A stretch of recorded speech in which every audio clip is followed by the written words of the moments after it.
Hey, good morning from the office. I'm your host, BKP, the voice of rural America. We're glad to be back this Monday morning. A lot happening this Monday morning. As we start, yes, it's 9/11. 9/11, and later in the day, we want to talk about 9/10, 9/11, and 9/12. And I want to get a little personal on 9/11, but we want to talk about that a little later today. Throughout the morning, that is the day 9/11. This morning of 9/11, when two flights went through the World Trade Center, Tower 1 and Tower 2, and a flight went into the Pentagon, and then one abandoned attack in Shanksville, PA. Before we get started, there's a lot of ways to contact us on this show because we have a lot going on. We'd like to hear from you. You can follow us on Twitter at FetchYourNews.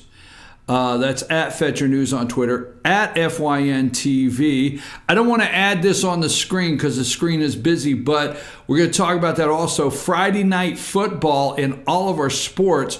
We have a new Twitter. Is that at Team FYN Sports? That's what. All right, at Team FYN Sports. So that's another one for Friday nights. We want you to start following us at Team FYN Sports. Then there's our Team FYN Sports Facebook page. We want you to start following too for all of your highlights. We're funneling everything into a sports page and a single Twitter feed. So if you already follow us on at FetchYourNews and at FYNTV, also follow us at Team FYN Sports. Well, at my age, I'm starting a Monday morning telling people to follow me on Twitter. Okay, good morning from the office. You can email us at chief. That would be chief@FetchYourNews.com if you want to get involved in the conversation. Or also 706-889-9700. Rose is over there. Rose is over there paying attention to the phones and social media to see what's going on. And you can text us at that number at any time. Get involved in the show. Now, everything is closed, jokingly. The governor's state of emergency. I'm going to talk about the state of emergency in the 9 o'clock hour. This will be a definitely 2-hour packed show. The state of the emergency, Governor Nathan Deal, 159 counties in Georgia. They have already announced in our viewing area. Why should I say our viewing area? Is that showing my age? Because our viewing area, because we have people logging on in other countries. No, seriously, when we check, I do not know why they're watching in California, but they do. So in our broadcast area, where we're coming from you live, in the big city of Ellijay, Georgia, rural America at its finest, schools are closed all the way, almost every school in the state of emergency, but we'll say Pickens and Fannin and Gilmer and Union and Towns and Dawson, they're all closed, the schools. Any state offices today are closed. State offices are closed in your county. They are closed. Check your county courthouse. I'm pretty sure most of the county courthouses are closed today. Double check that before you take off and go anywhere. Courts, from Chief Superior Court Justice of the Appalachian Judicial District, that is Pickens County, Fannin County, and Gilmer County, courts, superior courts are closed today. Probate courts are closed today, okay? Want to keep up with all of that. The district attorney in this area has sent out a message, everything's closed today. Did I say schools are closed? So it's closed, people, in waiting to see what happens with Irma. Now, it may be too soon. You know, if you're new to the show, let's just say if you're new to the show, I'm not politically correct. If you're new to the show, I can be insensitive. Sorry, it can happen, all right? Now, obviously, Marco Island, and I look at Miami and I look at Marco Island, and, you know, I see Miami and then I see a good deal on shoes at Foot Locker in Miami, right? You know, I'm serious, folks. I mean, but here are the things. Are you tired? Now, I understand we've lived through hurricanes in the North Georgia area. We have lived through people from Florida visiting. We've made it, folks. We've made it several times with people from Florida visiting. We want to welcome our Florida friends. And I want to thank each and every one of you out there that has shown hospitality to our Floridians that are visiting this weekend, that visit this past weekend, not just visiting, evacuating to get out of the eye of the storm there in Florida. There's been a lot of posts on social media of hospitality and people being very kind. So I want to thank each and every one of you for that. That's great here in the area. But we have beware of the traffic tomorrow. I don't think today, because today things will pass through Georgia, but beware of that southbound traffic. If you thought northbound traffic was bad the other day, watch southbound traffic as they head home to see about their homes and see what they have to do as far as clean up and getting back into the state of Florida. Anyhow, here we go. Are you tired? Now, these are a couple things that really got me. Are you tired of, through hurricane season, hearing better safe than sorry?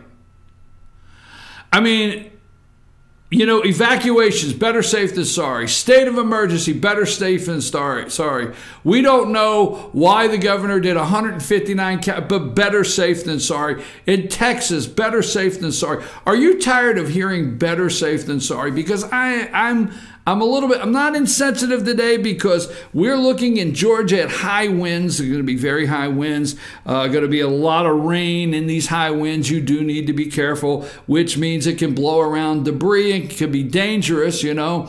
It's going to be like, I tell you what today could be like. It could be like riding a bicycle in the late 60s, early 70s without a helmet, okay? Seriously, you know, we all took that chance. We took that wild chance in 1967, 1971, 70-something. We're out there riding our bicycles with no helmet, taking that crazy chance. Well, that's what it could be like outside in some areas. Could be some flying debris. You have to be careful. And always in these hurricanes, there are the possibility of spin-off tornadoes. So yes, we have to be careful, but better safe than sorry.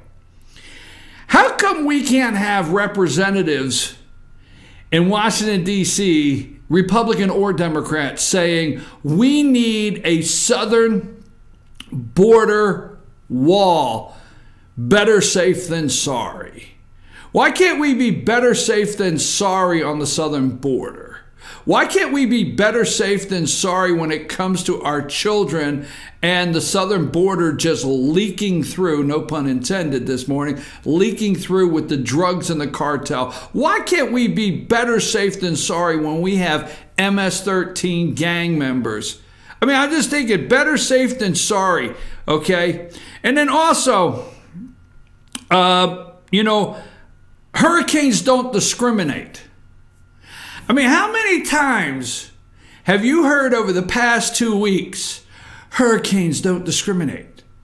They don't care if you're black, white, red, yellow, no matter what your religion, if you're Muslim, Christian, alt-right, hurricanes don't discriminate, okay? That's another one I've enjoyed hearing, how I am so tired of hearing that a hurricane doesn't discriminate. Look, we on a day-to-day basis, for the most part of us Americans, we do not discriminate. It's the damn government or the government via the media working hand in hand to lead you to believe that we have gone so far backwards in this country and there's no way to unify us unless a hurricane comes through. I think that maybe the separation and the split in this country may have been fostered by, got a little help during Barack Obama's administration. Maybe it got a little help from the media. But God knows, thank God for a hurricane, because it does not discriminate. Woo, better safe than sorry. I like that one, right? Yeah, really. I like better safe than sorry. Are you tired of hearing that? How about the travel ban? The extreme vetting.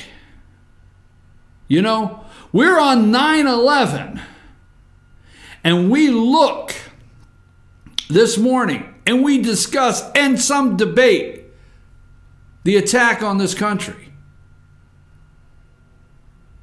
But the travel ban, better safe than sorry. Why can't we have a better safe than sorry immigration program?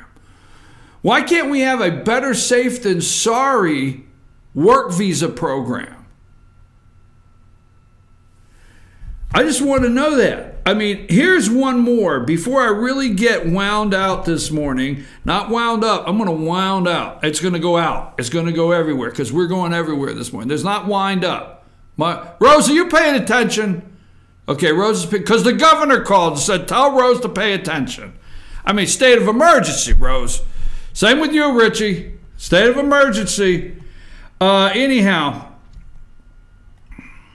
Now, this is not. I just pick up things in the interim of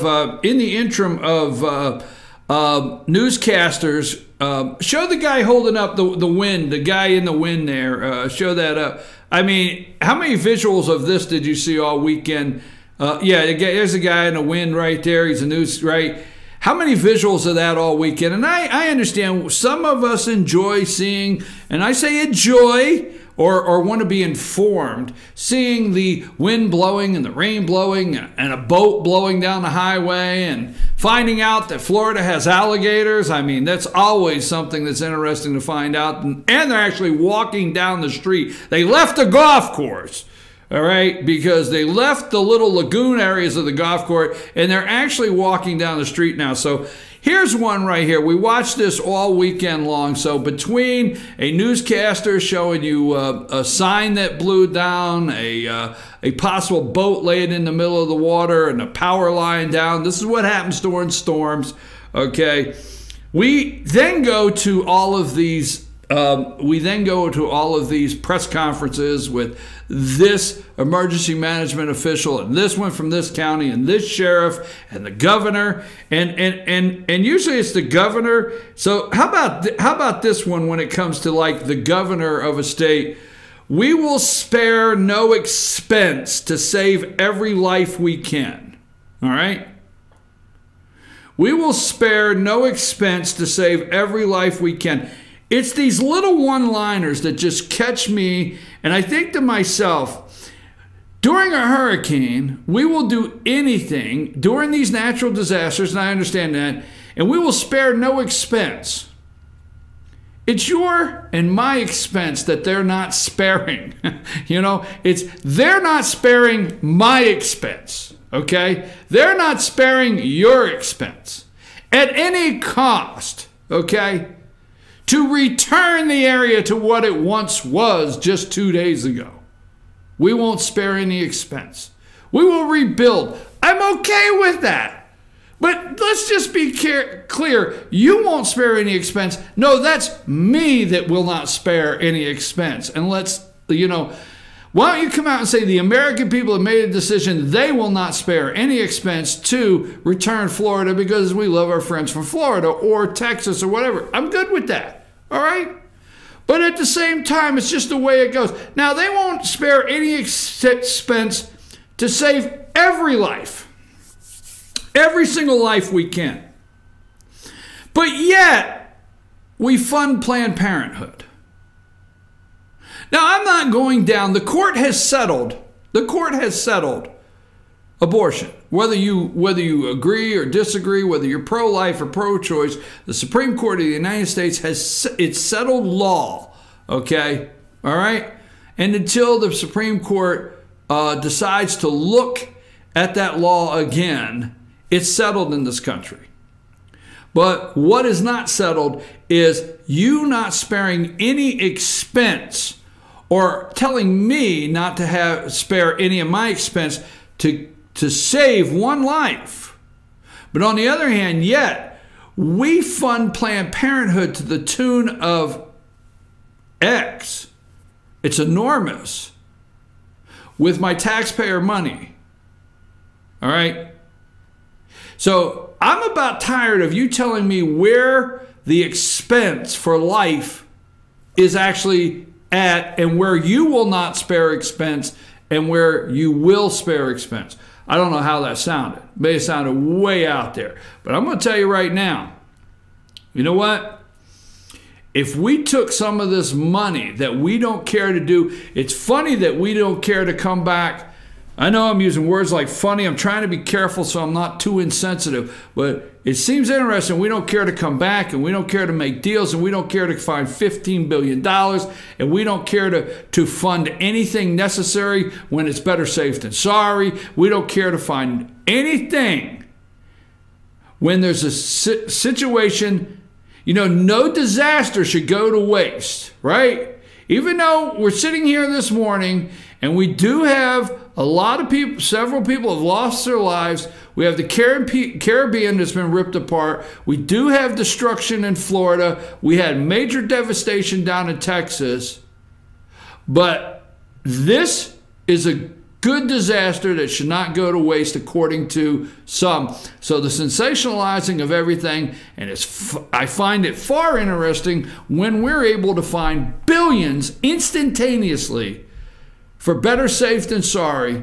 Don't spare one life, and we will return this as it was just 2 days ago at your expense. Now, I think I'll leave that alone for right now. We know there's a deal on Foot Locker. We watched a looting down there in Miami. You know, let's see. Now, there was a great interview yesterday. Let me give you a little bit of what we got going on this morning. All right. Yes, the governor signed the state of emergency for 150. That's Governor Nathan Deal. All right. Is the D.C. new power couple Chuck and Nancy? Is that D.C.'s new power couple, Chuck and Nancy? Are the Democrats like Chuck Schumer and Nancy Pelosi running the show? Are they running the show? Interesting. While establishment Mitch McConnell are trying to nullify the 2016 election, that Steve Bannon interview was through the roof. There's a couple things, but outside just a couple, not large enough to say there was a big difference. But there's a couple things Steve Bannon said last night to Charlie Rose on 60 Minutes that we have been saying on this show for quite some time, okay? So 2016, so Steve Bannon nullified. Steve Bannon interview on 60 Minutes, it rocked last night. Access Hollywood weekend. Plane leaves at 11. Either you're with me or you're against me. This is the takeaway last night, the one I really love. Plane leaves at 11. You're on the plane. On the plane, you're on the team. Plane leaves at 11. On the plane, you're on the team. Now, I'm sorry, I have to do it. Okay? Chris Christie couldn't get his fat ass to the plane. Period. Chris Christie did not get the Access Hollywood weekend. You're with me or you're against me. Bannon says plane leaves at 11. On the plane, you're on the team. Chris Christie couldn't get his fat ass on the plane. I think he thought it was like the plane. He thought, well, I'll stay for the next plane and maybe President Obama will get off of it. And at the bottom of the stairwell, I'll be able to give him a big hug, right? But nope, didn't make the plane. Our guest this morning. Now, here's a series we're going to start. It's going to sound a little unusual to you, and I'll tell you why. But it's one that I feel you should text all your friends and tell them to tune in to FetchYourNews.com or FYNTV.com. Click on FYNTV.com because I think we're going to be exposing how some of the 2018 midterm elections are going to work and what to watch for. And this is fresh off what Steve Bannon said last night. Now, you have congressional district. I know what you're saying. Well, you are in Georgia, and this is Pennsylvania. Why are you interested? Why are you looking at it? There's a couple things. Okay, the media out there every single day is going through the states that are disenchanted with the president, that are maybe no longer on board with the president, and they're looking at, have you watched any shows where they've done some panels of Trump voters in Pennsylvania, in Michigan, in Ohio, Wisconsin? Remember, have you noticed that? And there seems to be daily reports coming out of PA where Trump voters are turning, and you know, Martha Raddatz went and talked to the voters out in PA. I mean, you hear that every day. So let's say this. First of all, Republican Charlie Dent of Pennsylvania, he is the 15th congressional district. He is the media darling. He never misses an opportunity to get on MSNBC and trash the President of the United States. Yes, he has a Republican R in front of his name. All right, we have to say that, but he's a liberal Republican, as liberal as you can be. And the reason we're bringing this one up today, because it's going to parallel what Steve Bannon said, all right, about the establishment. And we're going to look at the establishment that the man on the screen. The man on the screen is very much responsible. Listen to me close, folks. Pay attention to this, no matter where you're at in Georgia, Alabama, or Tennessee. The man on the screen from the 15th Congressional District of Pennsylvania is large in part in helping Donald Trump look to Chuck and Nancy to make a deal. It's guys like that on the screen, the Republicans, that tried to nullify the 2016 election, establishment Republicans, that Steve Bannon told you last night, that forced Donald Trump over to Chuck and Nancy, because these guys could not. You want to talk about bipartisan? All right, damn it, let's go. You want to talk about bipartisan? You want to talk about working together, crossing the aisle, all the stuff that obviously I don't believe in, but. Well, the Republicans, why couldn't they just get bipartisan within themselves? Why couldn't they cross aisles with themselves under the R umbrella? Why couldn't they do it under the R umbrella and find some common ground? All these things, I hate that. I can't stand my heart. A common ground, we start saying, but why couldn't they do that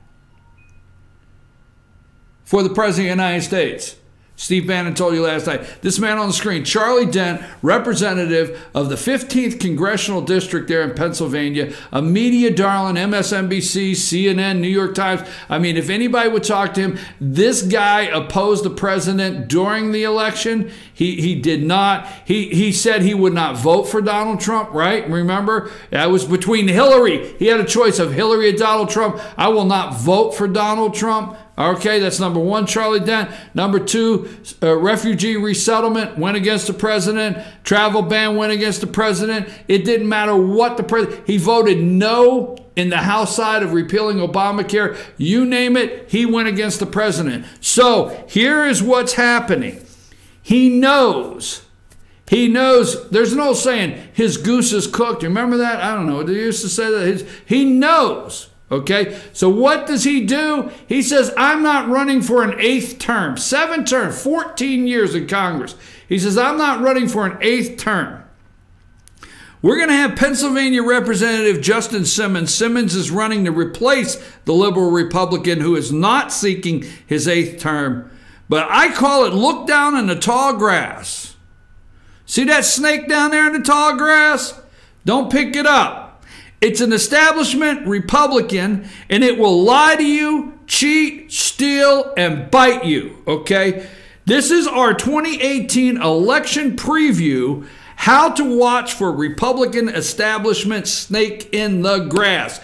Because if Simmons was going to run against Charlie Dent, as we're going to let him tell you, as a conservative or whatever, let him tell you how he's running his campaign, then what about the guy now that's running against Simmons?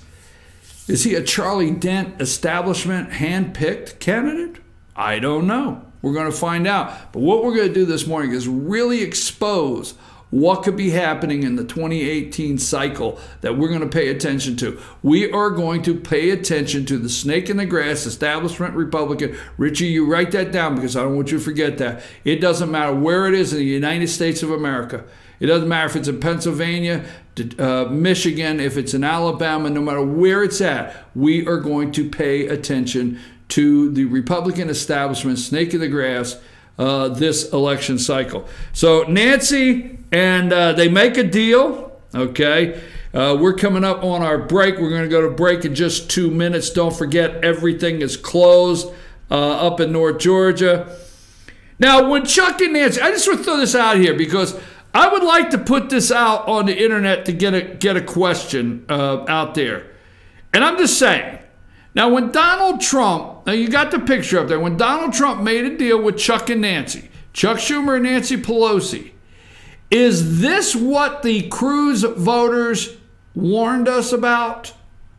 Now, I don't know. I just want to know from you. Did the Cruz voters during the primary warn us that this would happen?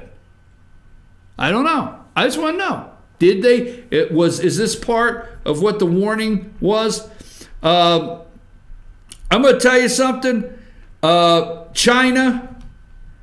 I told you last week. We'll talk about this a little later in the show also. I don't want to leave without this. But last week we talked about China and Russia. Remember? And how China had Russia and China had America boxed in, and that if we go with a preemptive strike, okay, that China would side with North Korea. And this is out September 9th. China warns Trump, we will back North Korea if the U.S. strikes first. Remember, we talked about that. They'll back North Korea if the U.S. strikes first. It's 8:27. I'm your host, BKP. We're going to come back, and right after these messages, we're going to have Pennsylvania State Representative Justin Simmons on, and we're going to talk about the 15th Congressional District of the state of Pennsylvania, a hot topic that you're only going to hear here this morning. Richie, take us to break.